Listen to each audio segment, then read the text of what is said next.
борца настроены бескомпромиссно. И завтра нас, несомненно, ожидает интереснейший бой и интереснейшее боксерское шоу. Последний этап подготовки к титульному бою. Уже завтра осетин Мурат Гасиев и француз Энгин Каракаплан сойдутся в поединке за пояс интерконтинентального чемпиона мира IBF. А сегодня боксеры прошли процедуру взвешивания. Последними свой вес узнали участники титульного поединка. В итоге остинский боксер оказался тяжелее своего соперника меньше, чем на полкилограмма.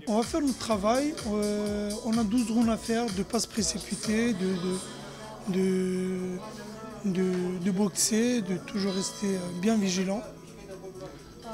12 раундов завтра предстоит битва, будем работать. Спешка ни к чему, поэтому как бой развернется. On n'est pas grand-chose de mon adversaire. Я немного знаю о своем противнике. Il est grand, il a l'air d'être costaud, mais on fait le même poids. У него крепкий вид и, скорее всего, это сильный противник.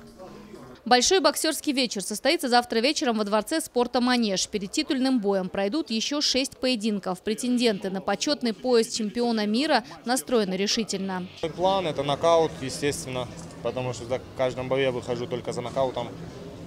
Но я и также готов на всю дистанцию в 12 раундов. Соперника смотрел, последний его бой за титул чемпиона Франции. Неплохой соперник.